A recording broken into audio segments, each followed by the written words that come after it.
मैं संजीव जी के पास जा रही हूँ एक बार। संजीव जी जरा वो बताइए, जो एरोगेंस की बात वो कह रहे हैं, ये एरोगेंस नहीं चला। अरविंद केजरीवाल जी भी कहते थे कि भाई अगला जन्म लेना होगा हमें हराने के लिए, दिल्ली से अपदस्त करने के लिए। वो एरोगेंस कैसे खत्म हुआ? संजय जी आ रही हूँ, 1 मिनट रुक जाइए प्लीज।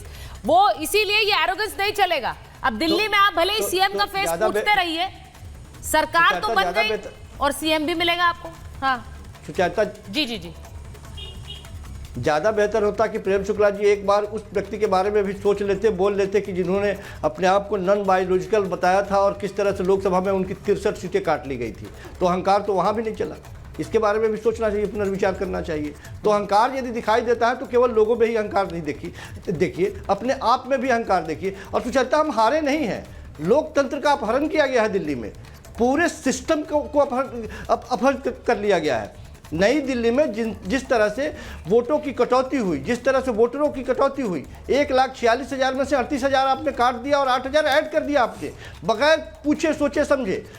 आंकड़े बताते हैं कि एकदम धांधली हुई है, अपहरण किया गया है। उसके बावजूद, चूंकि हमारे हाथ में कुछ नहीं है, हम केंद्र में नहीं हैं, हम निरीह हैं, दिल्ली की जनता हमारे साथ थी, खड़ी थी, उसके बावजूद इन लोगों ने जो लगातार सफाया करने की जो बात की थी वो हम साफ नहीं हुए हैं। मजबूती के साथ आज भी हम खड़े हैं। हम तो लगातार इनसे सवाल पूछते रहेंगे आने वाले दिनों में कि जल्दी से जल्दी मुख्यमंत्री का चेहरा घोषित कीजिए और एक 2500 रुपया देना शुरू कीजिए दिल्ली की महिलाओं को।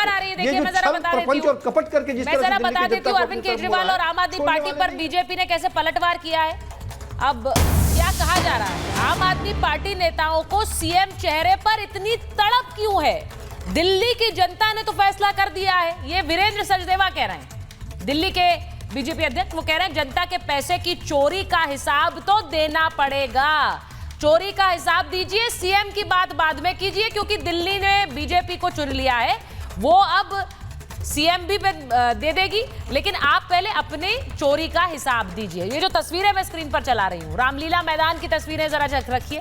रामलीला मैदान की ये तस्वीरें आपको मैं दिखा रही हूं, जहां पर शपथ ग्रहण समारोह होना है, लेकिन अभी तक चेहरा नहीं है, जिसे लेकर बार बार हमले आम आदमी पार्टी की तरफ से हो रहे हैं। जरा ये प्रेम शुक्ला जी, आप लोग, जैसा कि अभी मैंने मोहन भागवत जी की भी बात बोली, ये हिंदू वोटर एकजुट हो, हम एक हैं तो सेफ हैं, बटेंगे तो कटेंगे, ये सब रहा, लेकिन दिल्ली में आप लोगों को भी पूर्वांचली चेहरा, पहाड़ी चेहरा, स्थानीय चेहरा, ये सब देखना पड़ रहा है। आप भी तो देख रहे हैं ना बांट कर। देखिए, भारतीय जनता पार्टी सम्यक सामाजिक संतुलन साधने में जो है हमेशा विश्वास रखती है। भारतीय जनता पार्टी ऐसा थोड़े है कि सिर्फ एक जाति विशेष के लोगों की, पंथ विशेष के लोगों की, धर्म विशेष के लोगों की पार्टी नहीं है। ये हम सबका साथ, सबका विकास, सबका विश्वास, सबका प्रयास वाली पार्टी है। तो हम सबका जो है प्रतिनिधित्व देते हैं, तो इसमें क्या गलत है? ये थोड़े है कि सिर्फ यादव कुल ही जो है वो हमारा राष्ट्रीय अध्यक्ष हो सकता है, सिर्फ केजरीवाल या उनकी पत्नी ही हमारा कमान संभाल सकती है, सिर्फ गांधी परिवार ही हमारा नेतृत्व कर सकता है। भारतीय जनता पार्टी ऐसा नहीं करती ना। भारतीय जनता पार्टी में सामान्य कार्यकर्ता वार्ड अध्यक्ष से लेकर राष्ट्रीय अध्यक्ष तक पहुंचता है। पन्ना प्रमुख जो है वो प्रधानमंत्री पद की प्रत्याशी किसी दिन बनाया जा सकता है। यह भारतीय जनता पार्टी में ही संभव है। यहाँ सोने का चम्मच लेके थोड़े पैदा होते हैं।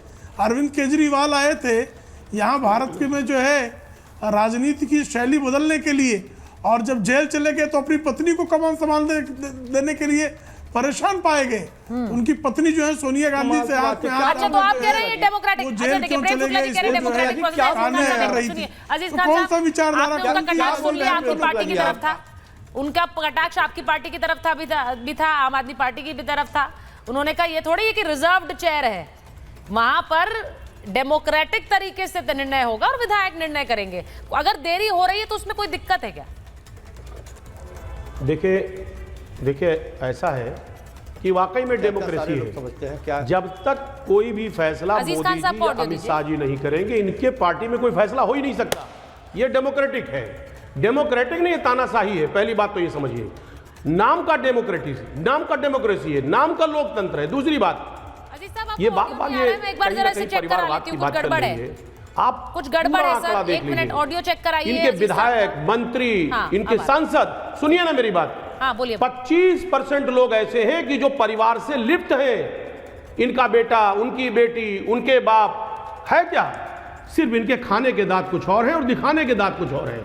सच्चाई यह है कि सबसे ज्यादा अगर परिवारवाद है तो वो बीजेपी में परिवारवाद है, लेकिन ये पल्ला झाड़ रहे हैं। अभी देखिए दिल्ली में चर्चा हो रहा है कई सारे कि कौन मुख्यमंत्री बनेगा, क्या होगा।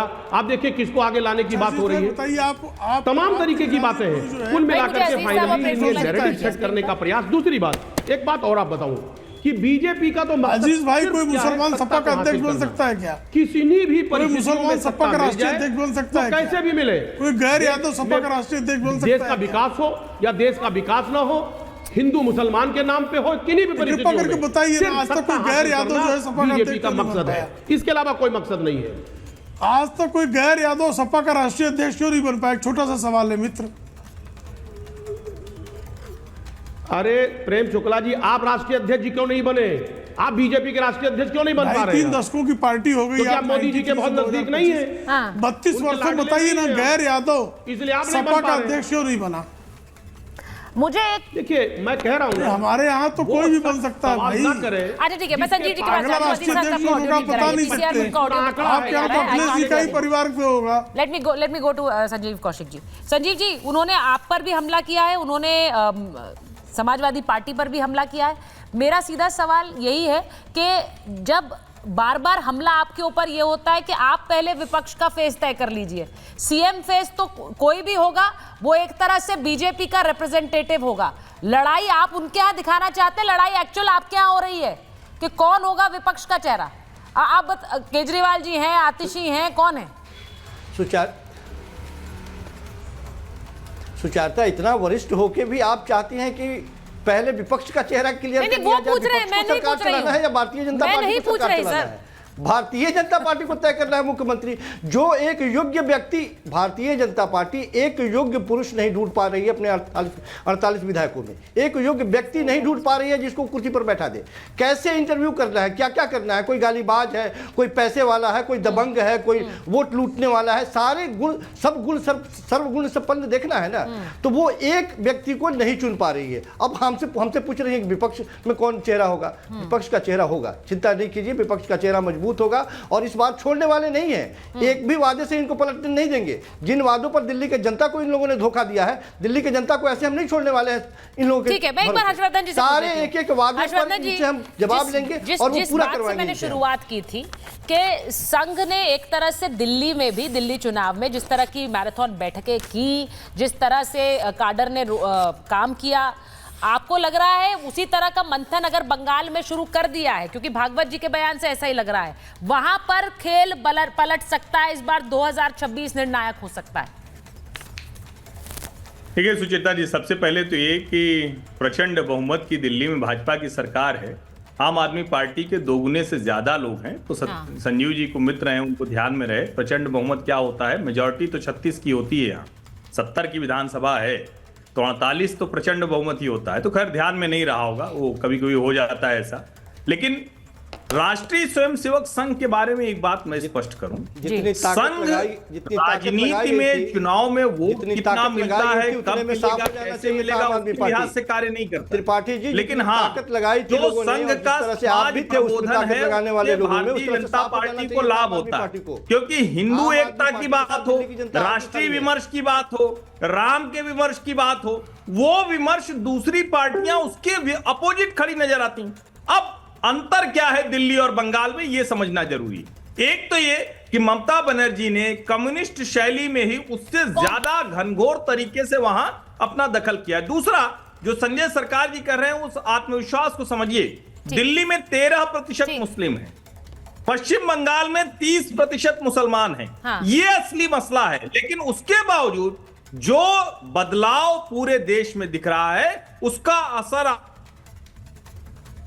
जी कि भाजपा वहां सत्ता में आ जाएगी, मैं ऐसा होता हुआ फिलहाल नहीं देख रहा हूं। ठीक है, तो बिल्कुल स्पष्ट बात कही है हर्षवर्धन त्रिपाठी जी ने। मुझे लग रहा है कि आने वाले समय में राजनीति, रणनीति कैसे बदलेगी वो देखना होगा। लेकिन अभी सारा फोकस रामलीला मैदान पर है। चेहरा कौन होगा, कुर्सी पर कौन बैठेगा, बड़े बड़े दिग्गजों के बीच 20 तारीख का दिन निर्णायक है। बहुत बहुत धन्यवाद आप सबका।